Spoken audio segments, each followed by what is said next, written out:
Hello and welcome to Author in Your Classroom from Plazoom. My name is Helen Mulley, and the author joining me in your classroom or wherever you're listening for this episode is, interestingly, someone who doesn't actually describe himself first and foremost as an author. Yes, he writes and publishes brilliant books, but that's just one of the amazing things he does as a storyteller. Chip Colquhoun's main job, he says, is helping children just like you fall in love with stories, even if you think you're not interested in them, which is why he is the perfect guest for this podcast. Welcome, Chip, to Author in Your Classroom. Oh, thank you, Helen. What a lovely introduction. And hello, everyone else. It's so lovely to have you. Chip, your new book for children is called The Bestest Story in the World, ever. Now, I'm going to say that's a pretty bold title, and we're going to find out why you chose it a little later in the podcast. But before we do that, I'd really like to start off by digging into this idea of being a storyteller. Ooh, okay. Can you explain to our listeners exactly what you mean by that? Well, do you know what? I sometimes go into classrooms and ask children what they think it means. And most of the time, their answer is telling stories. And you got to admit, that's a pretty good explanation of what a storyteller is. So as you were describing just then, I am a storyteller. I do say that first and foremost. But when I was about the age of everyone listening, I actually really wanted to be a writer. I've been a writer since before I can remember, to be honest. I was just writing little stories. I didn't have many friends when I was young, to be honest. So I spent a lot of time with my imagination writing stories down. But that didn't end up being my first job. The first job that I had was just being on the phone and calling people up and trying to sell them things, which is a very common job for grown-ups to have. Mine and a too. friend of mine asked me they asked me if I would help them to become a storyteller. Now, I didn't really know what this was, but I was pretty sure it was going to be a much better job than phoning people up and selling them things. So we went into it. I said I would help my friend, and we thought what it was going to be about was writing scripts and performing those scripts to folks like we've got here in this classroom, maybe at the front of their hall for an assembly, or maybe even on a theatre, on a stage somewhere. Yeah. But one of the things I had learned from doing that sales job was the importance of doing your research about your job and what it is you're trying to sell or who it is you're talking to, that kind of thing. So I went out and I got involved in the storytelling community. And the first thing that really struck me was that pretty much every single storytelling club up and down this country, and there are lots of them, there are loads of storytelling clubs around, they're pretty much all full of grown-ups. And up until this point, everybody I'd known from university or from theatre, they'd all thought of storytelling as being something that was done for children. And yet here, these were clubs of grown-ups meeting just to share stories. And the really interesting thing was that none of them had scripts. Storytelling is not at all like theatre. It's completely different from acting. And I bet, for example, Helen, I could ask you right now to tell me the story of Little Red Riding Hood, and you wouldn't need to get a book, would you? You could do that. I reckon I could do that. You could do that. And I bet probably most of those listening to this podcast would be able to do that. Now, you wouldn't necessarily be able to predict the words that will come out of your mouth while you're saying it. And in fact, who you are telling that story to might change the words that you use. You'd probably tell the story of Little Red Riding Hood a little bit differently to someone who's younger than you than you would to maybe a teenager or a grown-up. It can get quite gory, can't it, that story? Oh, it can, yeah. Like I think you discussed with Connie Huck, didn't you, how many iterations of that story there are. And yeah, it's a really fun one to take into, well, you can make it a werewolf horror if you like, or you can make it a jovial little nursery rhyme. But the thing is that who you do that for is going to influence how you tell the story. And a few years ago now, I was doing a storytelling show at the Edinburgh Fringe Festival, which got a Children's Choice review from Primary Times magazine.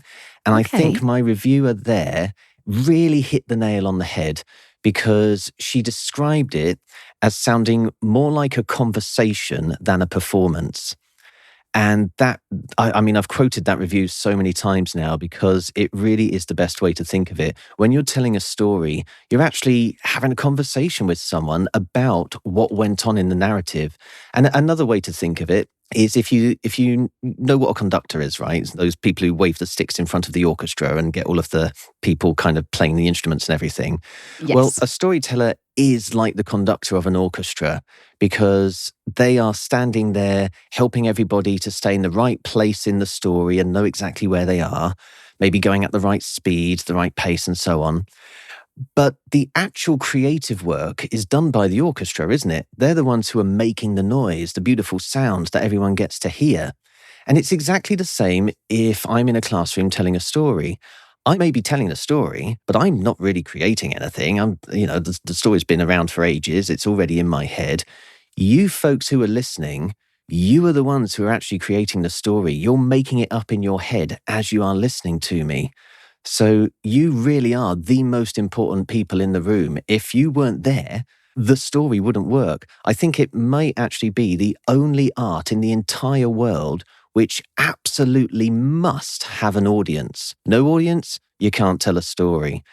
And I think that's what makes it truly empowering. It's the reason why I fell in love with it and why, I describe myself as a storyteller first and foremost. Because, it's just because I think all of you folks out there, you're way more important than me, and I love sharing stories with you.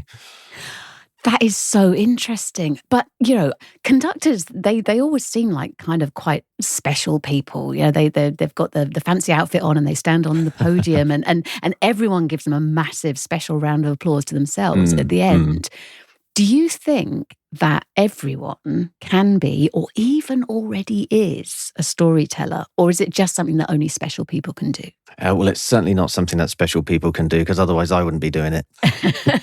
And I think you've really hit it on the head yourself because that is exactly what's going on there. Every single person is telling stories every day. I think I've heard someone else describe it as human beings are storytelling animals. We live through story. When you wake up every day, that's the beginning of the story of your day. And as you're about to go to sleep, that's the end of your day.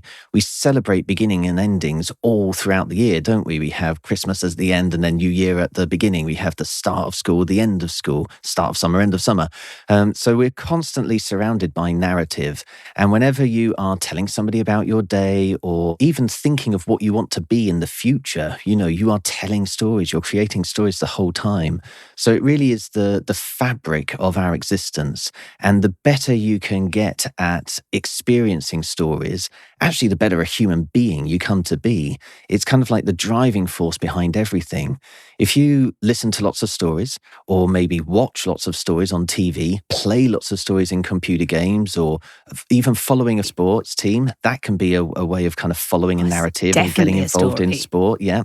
The more stories you surround yourself with, the better you get at telling them yourself. And that doesn't mean that you have to be standing up and telling them in front of people like I do. It could just mean that you're sitting down and telling them to yourself and saying, okay, this is what I am going to be in the future and this is how I'm going to get there. Or maybe you have had a bit of an argument with someone and you're starting to think, well, what if I could really understand their point of view? Maybe that would help me to get my point of view across. So you start creating the character inside your head of them and what they're going through. I think there's a word for that, isn't it? What's it? Oh, empathy. That's the word for that, isn't it? Where you start thinking of yourself in someone else's shoes. So all of this is powered by the imagination, which is powered by story. Literally, the better your imagination, the better you are at everything else. There's another one that I love to talk to folks about, maths. So maths. I'm sorry, how did maths get into this conversation? I know, but you do not chop down a tree and find numbers, right? Maths are entirely a creation of human imagination. We made them up. We actually it was one of the first things that we created. The very first language that was ever written down was essentially a tally chart. So we were making up numbers as our very first act of creativity. And this is one of the reasons why they have had scientists prove that people who read better are usually the people who are best at maths and vice versa, because they actually are getting their head into that It's called a conceptual space, but you can think of it as just a really good imaginative ability to be able to hold numbers and hold sums. So really the best thing you can do if you want your brain to be the best it can possibly be is just go out and enjoy as many stories as you possibly can, be it from listening to storytellers or reading books or watching them on telly. Just go out and find a good story, and there will be stories out there that you love, I promise. Okay, because this is where it might get a bit tricky for some of our listeners, because I am sure there are some of our listeners who are thinking, well, this is all very well talking about stories and imagination and so on. But that's not me. That's not the world where I live, the world of books and reading. It doesn't make me feel comfortable. It doesn't make me feel safe. And I'm going to use that as a way to slide into talking about the bestest story in the world ever, which I think you'll agree I did very smoothly. I think you have, yeah. Because the protagonist, which is a fancy word for main character, as I'm sure our listeners will remember, of the bestest story in the world ever, he definitely doesn't start out as someone who thinks of himself as a storyteller or even that the world of books and stories is his world, does he? Yeah, no, he hates stories. Yeah, he describes his own condition as being allergic to need. So essentially, whenever someone asks him to do something, or even if he wants to do something, if he feels he really needs to do something, like, for example, tell his mum that he's got a tummy ache and he needs to go and see the doctor, it actually makes him really anxious. And maybe some of you folks listening, you've felt like that before, where someone asks you to do something, and even if you want to do it, the fact that you've been asked to do it can actually make you almost seize up and feel that you can't do it all of a sudden, because everything just kind of traps you in your own body and in your own sensations. And when you think about it, stories are one of the most need-filled things in the world, because you need to pay attention. If you are telling the story, then you need to be listened to. You need to remember things. You need to come out with the right words. You need to be understood. Even if you're listening to the story, like I say, you need to be paying attention. You need to understand what you're being told. So, yeah, my protagonist in this book, he absolutely hates stories because they engage this need anxiety, this need allergy for him. So the worst thing that you could say to him is, would you like a story? Okay, well, I have to say, when I read The Bestest Story in the World Ever, I wasn't sure what to expect, but it really grabbed me right from the start. And honestly, by the end, I couldn't turn the pages fast enough. It's so full of excitement and intrigue and suspense, not to mention these layers and layers and layers of stories. And all of them draw Noah, the main character, towards a better understanding of who he is and how he fits in the world. It's a little book that does big, big things. And I would love to give our listeners a taste of it. Do you fancy, no pressure, no need, to read a little bit for us, Chip? Well, I would really like to. Yeah, I'd like to share a little bit with everybody here, especially since all of you folks listening, you've been such a wonderful group so far. I think you deserve it. Bless you. Okay, that's brilliant. In which case, I'm going to pause the recording while you find the right page, and we'll be back very shortly for part 2 of this episode of Author in Your Classroom.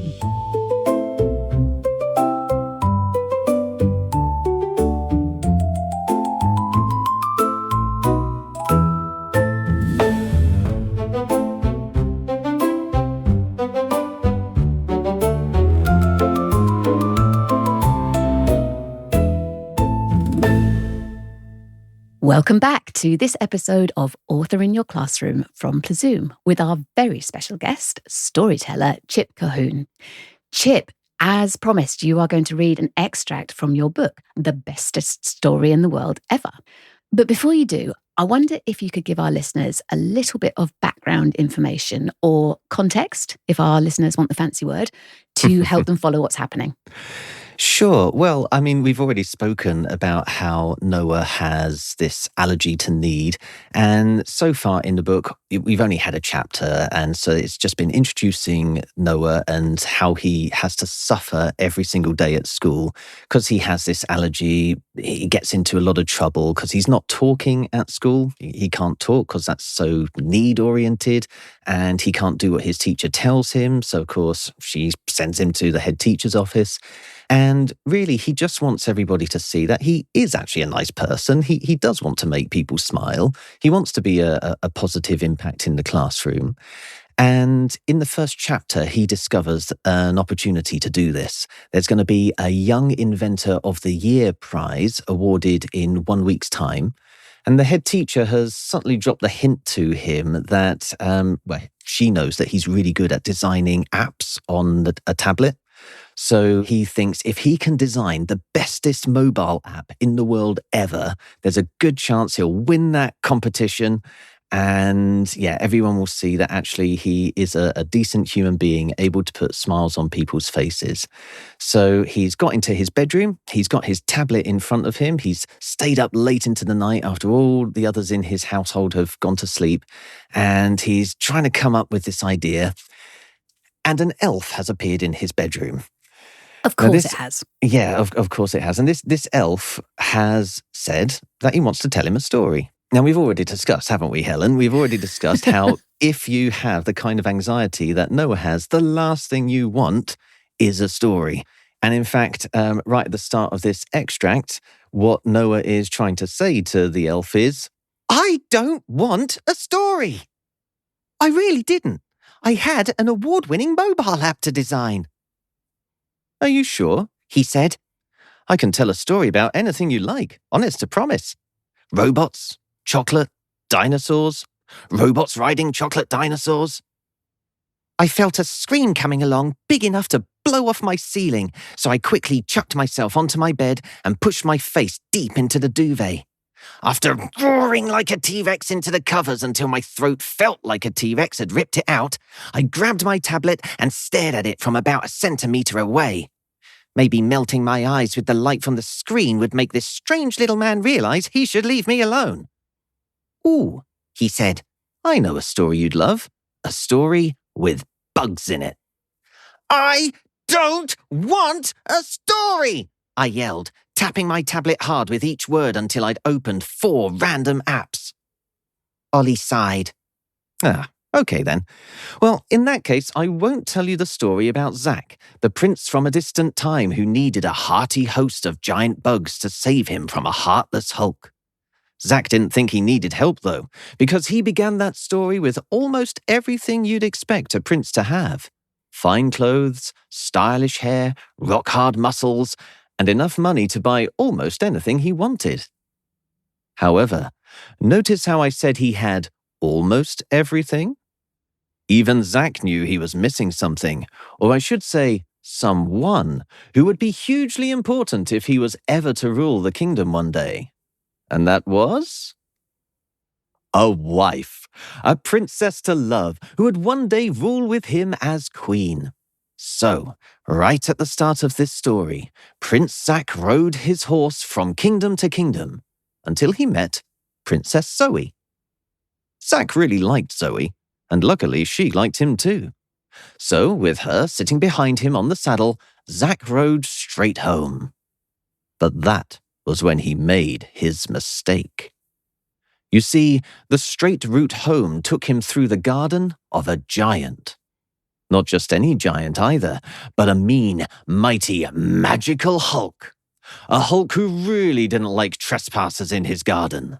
That Hulk leapt in front of the royal party, causing the horse to rear up on its hind legs, Zach to open his mouth wide with terror, and Princess Zoe to desperately clutch her tiara as she fell. But the princess didn't hit the ground. Nor did the prince close his mouth, and the horse's hooves didn't come back down. Instead, they remained in those exact positions, but with their skin and clothes changed to a pale grey colour. The Hulk had turned them into stone statues. When the news got back to the palace, The king was deeply saddened by the thought that he would never see his son again. But he wasn't worried about the future of his kingdom because he had a second son, the younger Prince Adi, who would now need to be the future king. Adi, though, was surprised to find his father wasn't even trying to rescue his brother. No, he was more than surprised. He was incredulous. He marched into the great hall of the palace, right up to the golden throne where his father sat, and in front of all the lords and ladies, he said, "Father, why are you not sending an army to capture that giant and order him to turn my brother and his bride back to life?" But the king just shook his head sadly. "I'm sorry, my boy, but there is no hope of saving your brother. You see, that Hulk is literally heartless." My eyes widened. At what point had Ollie brought a king into my room? I whipped my head round, expecting to see a king standing next to Ollie. Instead, I saw Ollie being a king. A bearded king sitting on a throne, complete with golden crown, green cloak, and that staff thing with a ball on top. I shook my head in disbelief.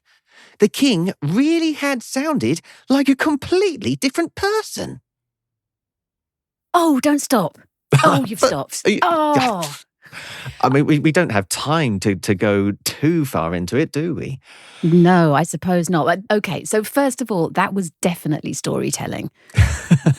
The voices and everything. And it was a great extract to choose as well, because even in that very short, too short, frankly, reading, I think we saw just how layered the book is. So you've got the reality of our protagonist, Noah. I mean, he's completely relatable, as they say. I love that sentence where he taps his tablet with each word and accidentally opens 4 random apps. I think we have all done that. Yeah, exactly. Yeah. And then you've got Ollie, the mysterious storyteller whose own history comes out later in the book. And then you have the world of the story, the prince, the princess, and the giant that Ollie takes Noah to. It's a lot to stitch together. And I know that you think of yourself as a storyteller rather than a writer, but when you're writing, that's the thing. At some point, you do have to choose the words and settle on them. So how much did you have to think about the writing, the choosing of the words for this book? Well, before I answer that question, Helen, would you mind if I can just go back and tackle something that you said just there, which is not that I disagree with, but just that I really want everybody who's listening to understand that storytelling is not about just doing all of the voices. Because we were having a conversation just before the break, weren't we, about how some people can get a little bit nervous about the idea of being the person who stands up and tells a story. And I think one of the reasons for that is because a lot of people think a storyteller is someone who can do all of the voices. But when I was going around and listening to storytellers, I found that quite a few of them weren't really using different voices at all. It was more about that kind of conversational side of it. If you're actually having a chat with someone and telling them a story through it, that's the main thing that makes storytelling work. If we compare it to acting, for example, in acting, you will sometimes put on a voice, or you will, you're trying to make people think that you are someone else in acting. That's not what's going on in storytelling. Now, that doesn't mean you can't change your voice like I did just there. But if you are wanting to tell a story and you get to a moment where someone is talking, you don't have to completely change your voice like Ollie and me did for the king. You can just maybe take your voice a little bit higher, which is what I do when I'm being Noah. Or you can maybe put a little more breath into your voice if you want to make yourself sound a little bit more like a king or David Attenborough. But you don't have to do any of that. You can literally just read and speak it aloud with your own voice. Because if you are looking in someone's eyes and you've just told them that so-and-so is speaking, they will know it's so-and-so speaking and not you, and they can imagine the voice. If I'm really honest, I was just putting on all of those voices because I like to see you smile, Helen, and I knew it would do that. It definitely worked. That's a really important point, and I'm glad you made it. I suppose even if, let's say one of our listeners has been to a football match the night before and it was really exciting and their team got a goal in the last moment of extra time, then if in the next day they're telling their friend about it, if their friend gets to the end of that and goes, oh, what, really? They scored in the last minute of extra time. Oh, wow. Then that story has come across. You don't need to recreate all the passes that led to the goal or make the match literally happen in front of them. So let's come back to this idea of thinking about the writing and choosing the words, because we know that our listeners will be used to their teachers asking them, for example, to put certain devices in their writing to make it more effective. And, whether you like it or not, you've definitely done that too. So, for example, again, in the paragraph where the giant appears, you say, and not just any giant either, but a mean, mighty, magical Hulk. A Hulk who really didn't like trespassers in his garden. That Hulk leapt in front of the royal party. You've used 2 rules of 3 there. You've got mean, mighty, magical, which is 3 alliterations. And then you've got Hulk, Hulk, Hulk again. So I suppose what I'm interested in knowing is, because I think this might be helpful for our listeners, do you sit down and say, right, I've written this paragraph, but it doesn't have any devices in it. I should probably put some alliteration in here and a rule of 3 in here. Or when you're in your storytelling flow, is that just what happens? I remember you asking that question to Joseph Coelho as well, and I think I'm Don't with you steal him. his answer? Well, I think I do have a little bit of a different answer, because I think the answer he gave was that you kind of chuck something out there and then you edit it. I have a slightly different process because I am a storyteller first and foremost. And so a lot of my process involves actually going out and telling the story. And the first time I tell a story to a group of listeners, I have no idea what words are going to come out of my mouth, but I'm looking in their eyes and I'm seeing their smiles and I'm seeing their engagement with me. And so there are a few things that naturally happen when we're talking. I mean, this rule of 3, I imagine a lot of everyone listening here finds themselves accidentally doing that. When you're describing a football match that you've been to, for example, and you've seen your team, you will say to people, it was great. It was just it was brilliant. It was so good. It just comes magically falls out of your mouth in that rule of 3. So that sort of thing will happen when I am telling a story. And if it gets a particularly good connection with my listeners, then I sort of remember that. And the next time I tell the story, I say all of the things that worked before. If it didn't work quite so well before, then I might forget it or drop it, or I might change it and I might find a new way of saying things. And I mean, there are stories I've been telling now for almost 20 years, which almost sound like they are scripted when they come out of my mouth, because I've told them so many times. I know exactly the things to say to get everybody listening absolutely enjoying them. But like I say, there are other stories that I've only maybe been telling for a few months, which people still enjoy, but I'm still learning. I'm kind of bouncing them backwards and forwards off my listeners. And so when I then come to write, I am better able to make sure the first words that go onto that page are indeed the ones that are already tried and tested. I will still go back, I will still edit, and I will occasionally think, I think we could do with a little bit more alliteration there. But most of the time, it is a question of, this is already tried and tested orally first. So even if in the classroom, our listeners are quite often presented with a blank piece of paper and told by a teacher, right, here's a sentence starter, write a paragraph. They don't have 20 years to tell and retell that paragraph until it sounds right. But what they can do is think about it in their head first. They can say it to themselves in their head until it sounds a bit more comfortable and then put it down. They certainly can. I mean, that's one of the ways that the imagination can really help. Like we were saying earlier, if your imagination's really good, it can help you with these sorts of things. And that's what I used to do when I was a child. I used to have entirely fantastical conversations with a whole cast of characters in my bedroom, plus all of my cuddly toys who, would help me to make up and create stories. But having said that, it can be really useful, especially if you've never done this before or your imagination is in a really young place at the moment. It can be really useful to have some practice. And there's a little exercise that I like to do when I go into classrooms, which I share with folks like your listeners and teachers as well.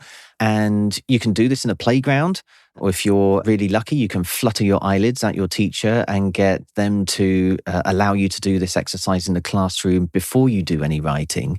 Can I show this exercise to you right now, Yes, Helen? Can we have a go at it? Oh, okay, go on then. Yeah, because if we do it, then we can demonstrate it for everyone here, and then they'll be able to do it themselves. Okay. Okay. So what you need to do is you need to get in a pair with someone. And we're already in a pair, aren't we? So decide who is going to be the storyteller and who's going to be the listener. So in this case, I'll be the storyteller and you can be the listener. Don't get too comfy though, because in a moment we're going to switch it around and I'm going to let you be the storyteller. Okay. So for this example, we're going to use a story that we both know. And we talked about Little Red Riding Hood earlier. So can I assume you know that one pretty well? I do. Okay. So I am going to be telling you the story of Little Red Riding Hood, but I'm going to be telling you the story one sentence at a time. So for example, I might begin by saying, Little Red learned from her mum one day that her grandma wasn't feeling too well. If you like that sentence, Helen, what you will do is you will say yes, like this. Yes. There we go. And that means I get to go on to the next sentence of the story. So that sentence might be, Little Red Riding Hood really loved her grandma, so she baked a special batch of cupcakes and took them off to Grandma's house. And again, if Helen likes that sentence, then she's going to say, yes. And I get to go on to the next sentence. And my next sentence might be something like, as she went through the forest path towards Grandma's house, she was surprised to see in front of her a big bad wolf. Now, if Helen hears that sentence and decides it's not good enough, she is going to say to me, try again like this. Try again. Now, if your partner says try again to you, you need to find another way of saying that sentence that your partner is actually going to like. Now, note that you cannot change the story, okay? That's really important. I wouldn't be able to say something like, suddenly a UFO came swooping down, grabbed up Little Red and carried her off to Mars. Because even though that sounds like an exciting story, that would be a completely different story, okay? So we're not doing that. I've got to try and think, well, what was I just talking about? It was her coming to the forest and the wolf jumping out. How can I put that in a way that might get Helen actually saying yes? So I might say, as Little Red approached the dark, dark forest, there was the sound of a twig, which she whirled around to see in front of her the huge, grey, terrifying mass of a wolf. Yes. And if Helen still doesn't like that sentence, then she will say, try again. And I will have to come I up. did like it. I know you did like it, but for this example, for this demonstration, I want you to pretend that you didn't. Okay. Because that's the thing, you see, your partner may say try again as many times as they like until they get a sentence that they actually like. So let me see if I can actually do it again. Little Red was just walking along as she often did towards that big green forest when a sound caught her attention, and as she looked to the side, there stood a towering grey hulk of fur with grinning razor-sharp teeth. And if my partner finally likes that sentence, then she will say, yes. And I will get to go on to the next sentence. So like I said, your partner can say yes or try again as many times as they like to get through the story. And you want to see how far you get through the story. So let's flip it around now. I'm going to let Helen have a go being the storyteller, and I am going to say either yes or try again. Helen, if you could go right back to the start of the Little Red story. Okay. And yeah, we'll see how far we get. Okay. Little Red lived in a big, dark, rambling forest in a little clearing right in the middle. Yes. She lived there with her mother and her father. And one day, her mother called her over to her. Yes. Little Red went to see her mother, for she was a very obedient young girl, and said, "What is it, mother?" And try her mother again. said, yeah, okay. She ran over to her mum saying, "What is it?" And her mum said, "Little Red, I've got some sad news. Yes. I'm afraid that Granny Alice is feeling very poorly." "Oh no," said Red. "What shall we do?" Try again. Okay. "I'm afraid I've got some bad news, Little Red. Your granny isn't very well. What shall we do? Try again. Little Red said, Mum, I'm afraid Granny Alice isn't well, and I think we should do something to help her. Try again. Oh, my goodness. Little Red said, Mum, you know your granny who lives the other side of the forest, the other side of the dark, deep forest? Well, I'm afraid she's not feeling very well, and I need you to do something for me. Yes. Oh, okay. Don't worry, Helen. I was being especially mean just to really make sure everybody listening can understand how this works. But the great thing about this little pair activity is that it really helps you to... Oh, sorry. Yeah, I am trying to explain how it works. Sorry, my cat's just come into the room and he's wanting to make sure I say the right thing to you. Cats are very welcome in this classroom. Absolutely.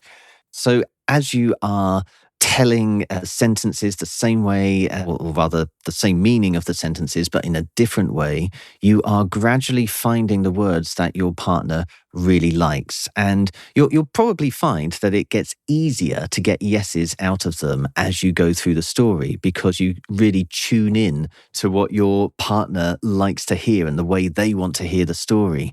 And then all you have to do is take those sentences, those sorts of words that you've been using, and put them onto a page. And if you do this with a few different people, you'll get to sense how different people like different things. But there are certain turns of phrase that work every time and always get a yes.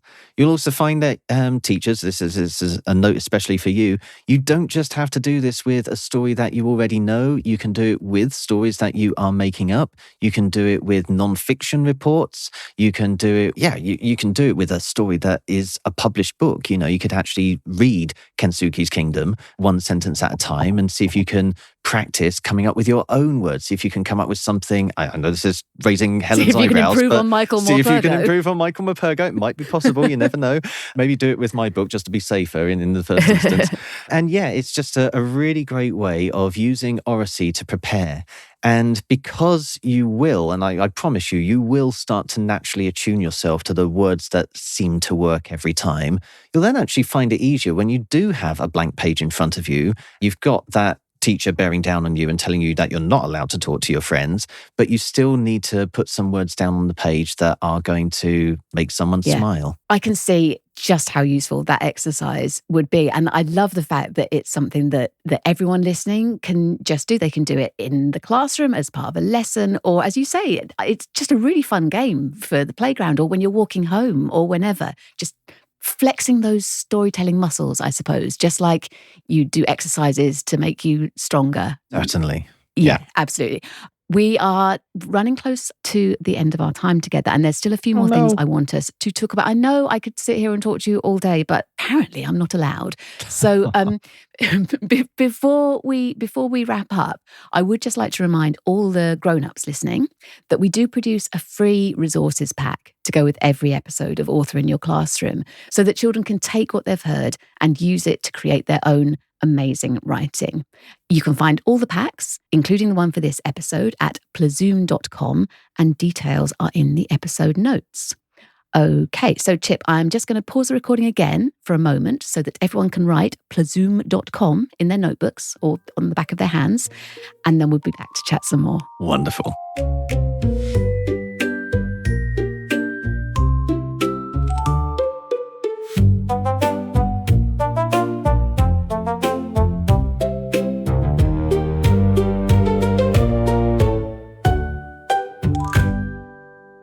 Welcome back to Author in Your Classroom with the wonderful storyteller, Chip Colquhoun.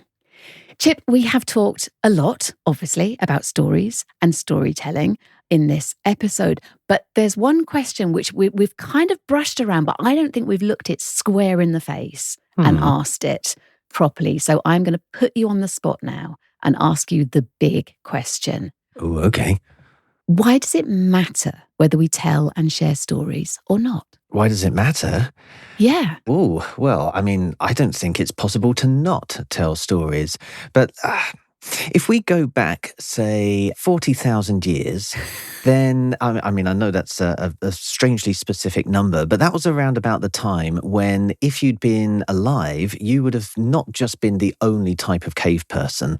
I mean, obviously, you and me, we're human beings. I imagine most of those listening to this podcast are going to be human beings. Yeah, obviously, my cat's here too. But most of us living in caves back then, we would have been human beings. There were other types of cave people as well.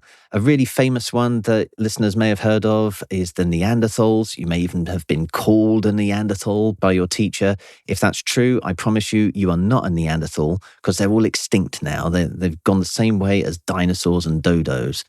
But the thing is that 40,000 years ago, we were almost exactly the same. You know, we all put on clothes, we all cooked our food, we all went out and hunted for our food, we all lived in caves.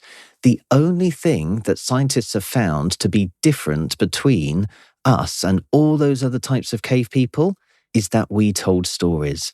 It was kind of like how one of our survival techniques to be able to talk to each other about all of the dangers that we were facing and come up with ideas for how we could deal with things that were changing in our environment.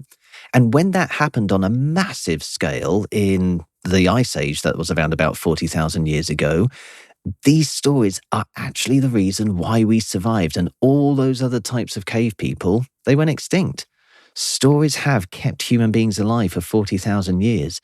So yeah, they do matter because they are absolutely essential to our survival. And this is why we were saying earlier, the better you get with stories, the better you are at pretty much everything else. The more you practice with your imagination, the better you get at being ambitious, thinking of what you're going to do in the future, being empathetic and having good relationships with other people, even like being in a football field and being able to very quickly imagine the best way to dodge those defenders and get the ball into the net, or even being in a laboratory and figuring out the correct way to mix the chemicals to invent the new medicine or whatever it is. All of this is imagination. So just go out and enjoy as many stories as you can. And the best part of it, this is something that we are so naturally inclined to do. We absolutely love it. You know how when you eat chocolate is so good for you. It tastes absolutely delicious. I mean, it really is good for you. Maybe not eating too much of it, but it is absolutely good for you. Stories are exactly the same. There are stories out there that everybody enjoys, whether it's, following your favorite sports team, whether it's playing a game, whether it's watching a theatre show, watching a film, or reading a book. All of these are different forms of storytelling. And the more you throw yourself into it and just immerse yourself in the stories, the better you get at that critical thinking, that remembering, that empathy, that imagination. I mean, yeah, it's just the thing that makes us different from all other creatures. So go out and just find as many stories as you possibly can. It's all so exciting. And I just love the idea that everyone, even if they don't think they're a storyteller or a writer at the moment, everyone has a story that they do want to tell and that they are telling. We all tell our friends things. We tell our parents things. That's storytelling. So it's just a question, if you're having to write something, of finding something that you want to tell, that you want to get across to other people. So yeah. Everyone has stories they want to tell. And when you find yours, you'll find the words too.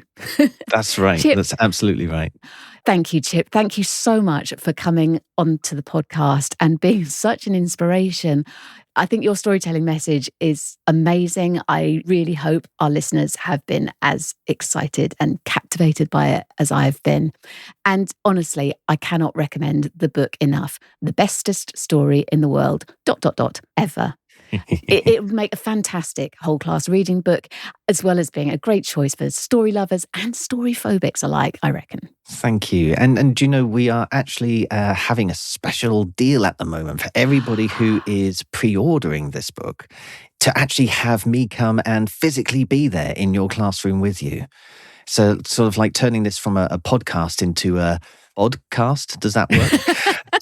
I think there are 30 free author visits from me to schools where someone has pre-ordered the bestest story in the world ever at a bookshop. So all you need to do is ask a grown-up to pre-order the hardback of this book before 10th of September, and we're in 2026 at the minute. Then you go to a website which is epictales.co.uk/win, where you can upload a photo of or a copy of your receipt. And then every single month between now and October, 7 lucky winners are picked at random to have me come and visit their school. Now, if you don't win the first time, your entry is still there for the next draw. So the sooner you pre-order, the more chances you get to win. And you can order it from Amazon or somewhere online, but you can also, I'd recommend going into a bookshop, because the bookshops also are allowed to choose a school to send me to. So you kind of double your chances of getting a school visit if you go into a bookshop. If you happen to be listening to this after it's launched, which we know can happen in the world of podcasts, there are going to be other books published by Epic Tales that we'll be doing this for. But yeah, if you're lucky enough to be listening to this before 10th of September 2026, it could be an author visit from me that you're potentially winning. So yeah, please do go and have a look.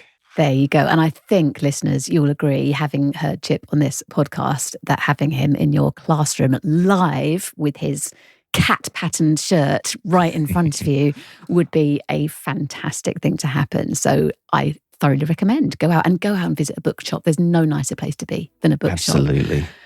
Thank you, everyone who's been listening. I will be back soon with another author in your classroom. But in the meantime, keep reading, keep writing, keep chasing those stories, and keep those imaginations lively.